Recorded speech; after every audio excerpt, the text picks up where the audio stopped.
Hey folks, it's John P. from Texas Metalworks. Today, I'm going to show you how to go from this to this, or maybe even this. Let's do it!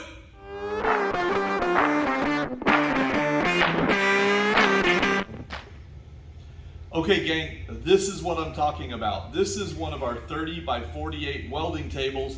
We like to call it the welding cart because it's a little lighter duty, but it's still pretty darn heavy duty. Let's take a quick look.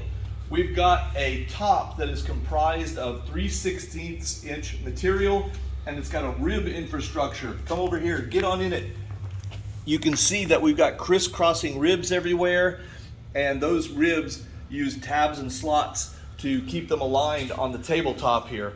We used to sell this as a kit, and you'd have to build it yourself, but you don't have to anymore. Now we take this thing, we turn it over, we build it upside down with it strapped really tightly to one of our heavy duty tables, and that way we weld it in place and make sure it's really flat before you ever get it. So when you get it, what you get is this big old box. It weighs about 150 pounds, so bring a friend. And we're gonna skip the unloading of the box part, and I'll be right back in just a second with all the goodies that come inside.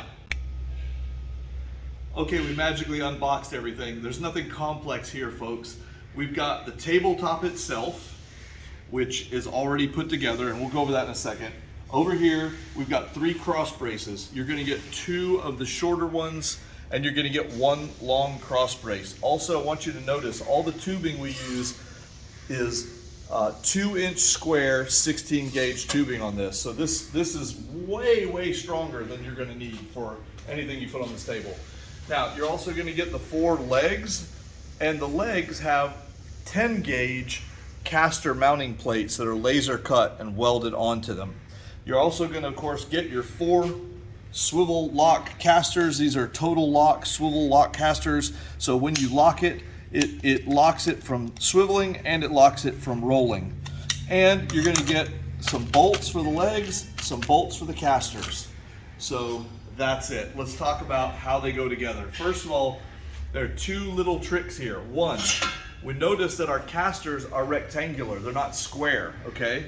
So since these casters, the caster mounts are, since the casters can rotate in any direction, if you put it on the table like this, with the rectangular portion facing this way, it works. If you put it like this, it still works. But if you ask me, aesthetically, it looks stupid if the casters seem like they're pointing towards each other. So let's make sure we orient them with the long edge of the table. Now, come look over here, and you're gonna see that we have holes, one right here, and then one right here. And the holes are offset. This one is higher than this one. You also notice that we have holes drilled in this tubing. This one is clearly lower than this one. So we need the taller one to line up with the taller one, and the lower one to line up with the lower one. And remember, we want this to be going in line with the table.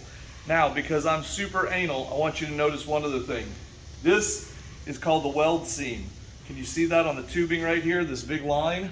That's where, when they folded this material, they welded that seam. Let's not leave that pointing out for people to look at, okay? We don't want to be embarrassed by that. Details. So turn it the other way. So now we've got this in line with the long portion of the table, and we've got our top hole up here and our bottom hole down there, and we can stick 2 of our bolts and nuts through those holes and just feed them through, and we'll tighten them up later. Put the bolt, then put a washer, a lock washer, and a nut. Snug it up there and repeat with the other one. Right through, washer, split washer or lock washer, and nut. I'm not gonna make you sit here and watch me do this 4 times, so we'll be right back in just a second. All right, we've got the legs in place, and please note, all of the pads are running the long way here, and Our weld seams are all inside. I want you guys to put these weld seams inside because it's the details that matter. And we're gonna do the same thing when it comes to this cross bracing, which I've now laid out right here. So the most frequently asked question is, where should we install the cross bracing? Well, obviously you can put it anywhere you want, but here's my recommendation. We like to leave a 2-inch gap from the foot plate to the start of the cross brace. And here's how we accomplish that. We've got some of these little magnetic spacers that happen to be 2 inches, and I will just kind of magnetically set that up here and kind of do that up here. And we are going to use these heavily used adjusto magnets. You can tell these get used a lot, and here's why. It doesn't work. It doesn't work because it's not turned on. So this is the beauty of this thing.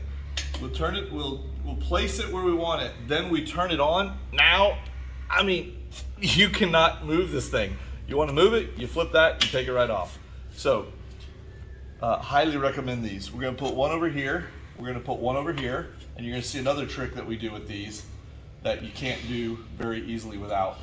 I'm going to take the cross brace, and paying attention to the seam on that thing, I'm going to have the seam pointing up so that when we flip it over, it's pointing down. I don't like to see the seams. We're going to slide this in here and put it in place,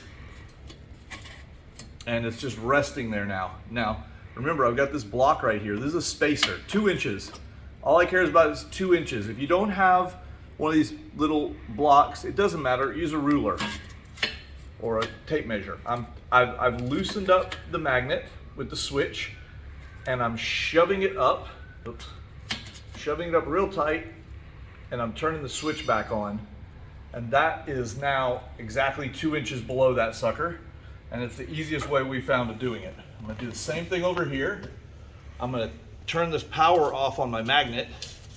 And I'm gonna get this thing up to a 2-inch mark. Pay attention that you don't want the little weld bead there to interfere. But now I'm pushing up, I'm kind of leveling up the sides, and I'm turning on my magnet. Now, I've got that sucker at 2 inches.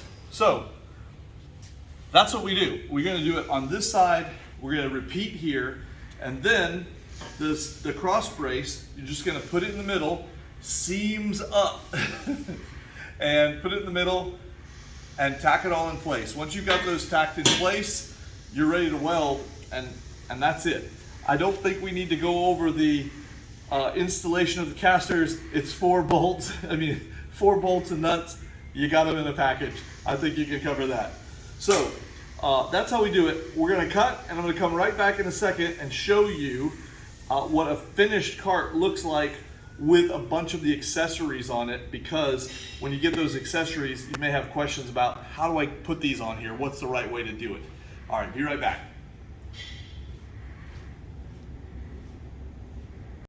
Okay, so I've got 3 of the, we'll call it tricky, but they're not really tricky, but 3 of the accessories that you're gonna try and figure out how to mount onto this table. So let me go over them with you. First of all, right here, we've got the sidewall addition.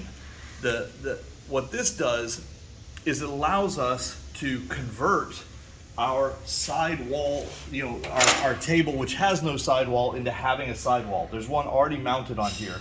So if you take a look at how this is made, first of all, this is heavy duty stuff. This is 3/16 inch thick A36 steel, and it is bent 1, 2, 3, 4 times. Now, the reason it's got all this complexity going on is because these 2 bends happen to hold the front plane. If you come look over here, you'll notice it holds the front plane just beyond the edge of this. So this is so you can't get it wrong. When you take this piece and you put it around the 2 legs, you'll notice these little wings here go around the 2 legs. There are 2 holes on the side. If you want to, you can drill and bolt, or you could use a self-tapping screw, but we don't do that. We just welded it. So we just put a little weld seam at the top and a weld seam at the bottom. You just shove it all the way up and all the way in and weld it in place. And you've got your sidewall. Now we could do things like mount a 30-inch table extension. We could mount a vise mount. You could also use our little super slots here to do something like hang one of these neat little carts, hang a little grinder holder here. There's a little hook. We'll have all kinds of these. And by the way, if you guys come up with any good ideas for things that we should make for sticking in those slots, just leave a comment below or something. And we're looking for ideas for more things to hang in those slots. Okay, the second thing is one of these tool hanger adapters. And these are designed so that you can A, use the little super slots with baskets and other add-ons, but B, they give you these big openings so that you can hang tools in them, just like this. We've got some C-clamps in here. We've got our little inserter clamps, which are the things that drop into the holes and clamp down on the holes when you're not using them. Stick them in there.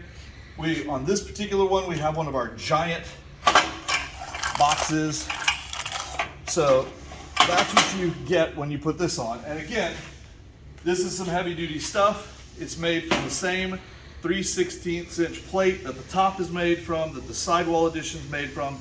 It's bent strategically, however, to go in between the legs this time, because remember on the other one we were on the outside of the legs. Now these need to be inside the legs.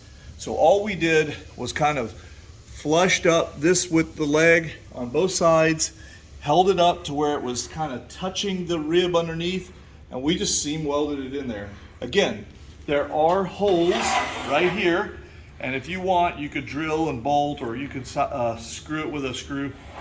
I think you should just weld it.